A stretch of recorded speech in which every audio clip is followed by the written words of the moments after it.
tables or forks, whatever. Anything. It has to be a hard surface, or hard surfaces and soft surfaces. I can like test this. lipstick. I can test tuna, if you want to know.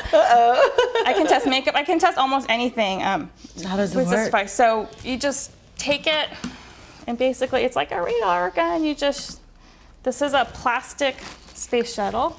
The child's house that this came from actually tested positive for lead, and so they were going through the house trying to figure out all the sources potentially for lead. And so you won't be able to see this, but you can see this. It shows the concentration of lead present. The federal standard for lead in paints and coatings used on children's toys is 600 parts per million total lead, and this toy tests at 4,200 parts per million. Oh, and this happened to be the child's favorite toy. He actually slept with it. Wow. Some of the other ones. And you're saying that some of these are major manufacturers, companies that have been around. We talked about companies that have been around forever. This is a G.I. Joe figurine, and actually the body of this tests fine, but one of the problems is every little piece is different. Every color is different. So while the body tests fine, if I test the boot, it comes up positive for both lead and cadmium. But the body doesn't.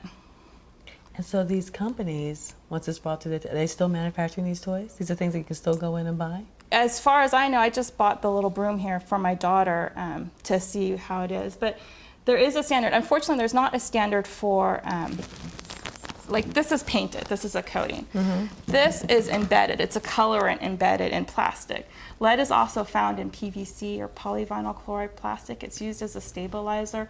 The plastic will degrade and lose its strength if it's not stabilized. And one of the cheapest ways to stabilize it is to use a lead salt.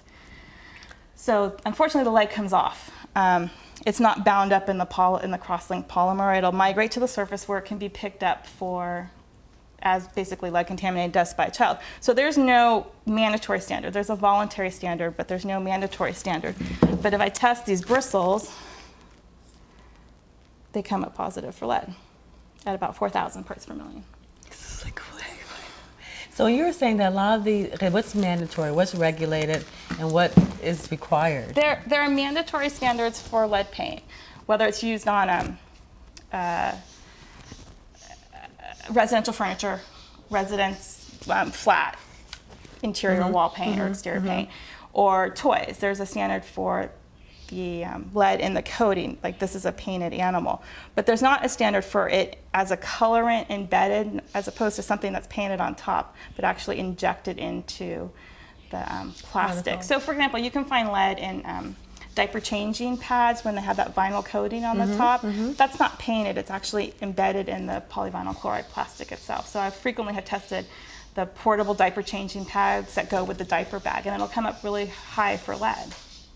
Gosh, and that exposure. So not just lead, but what are some of the other things that can really, you mentioned something else earlier that was found, and something else you were saying, it was over my head. Biggest concerns nowadays are bisphenol A, BPA, which is found in polycarbonate plastic. So baby bottles have been made traditionally of polycarbonate plastic. It's great, it's clear, it's shatterproof, it's light, it makes a perfect replacement for glass, which had been traditionally used. Unfortunately, bisphenol A, or BPA, is the basic monomer of that polymer, and it leaches out into the food stuff in the bottle. BPA is also, in laboratory animals, shown to be an endocrine disruptor, which means it interferes with the body's endocrine disruptor system, or the hormonal system, and it's a hormonally active agent. And it particularly interferes with the development of baby boys.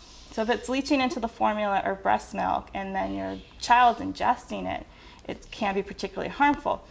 The other factor is that adults, we process it out. We have an enzyme in our body that removes it from our system. Kids don't develop that until they're older. At 6 months, they only have 25% of the capacity to reduce it, as opposed to adults. So, maybe okay for us to have polycarbonate leaching plastic, but not so much for a child at the age of 3 months. It's also present in virtually all, canned foods and beverages. It's the lining of the aluminum can. So for babies who are formula fed, they're getting some in their formula and some in the baby bottle. And that combination, they're getting about 11 micrograms per day. So if you're trying to avoid toxic chemicals, that's one thing to think about. Yeah. You were saying that there's some of the parts of laws being passed that one of them took 70 years. That's for lead in paint. Lead in paint, as I said, remains one of the most preventable childhood poisoning, and we've known that lead has been toxic for years. The first report was in 1904.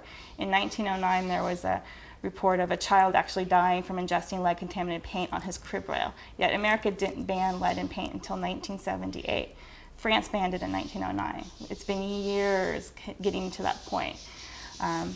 The FDA, in terms of cosmetic products, you mentioned personal care products, has only banned 9 ingredients, as opposed to the EU, who's banned 1,100 ingredients. So really the thing is that as a consumer, we have to be informed. We have to understand that what we're buying may not be as safe as we think it is. Because it's our responsibility, because obviously we can't go by what's on the market. We see it on the shelf, we see it from a reputable company that's been there, so we just assume that it's safe.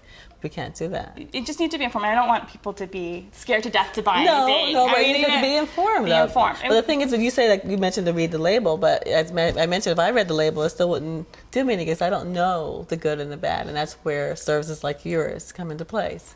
Education, knowledge, all of that come into place because I wouldn't know. And that's certainly Smart Mama. We'll go shopping with people. If you want to green your nursery, I can help you green your nursery, pick out materials. If you just want to go through your personal care products, we can do that and figure it out. I'm also help people learn to make their own. It's a lot cheaper to make your own cleaning products or even your own personal care products with things that you have in your kitchen. I mean, you'd be amazed. You can clean most of your house with just what you have in your kitchen right now. And you say you do parties like that. We do parties. We do healthy home parties where we actually make a disinfectant with tea tree oil and water and some all-purpose cleaners using baking soda and vinegar. We also do ladies' night out parties where we make our own perfume so it doesn't have any phthalates in it, which are used to sustain fragrance, which are also endocrine disruptors as well. So we can make our own perfume with some basic essential oils, and you'll have your own unique perfume, your own scent, without any toxic chemicals in it. The scent of a woman.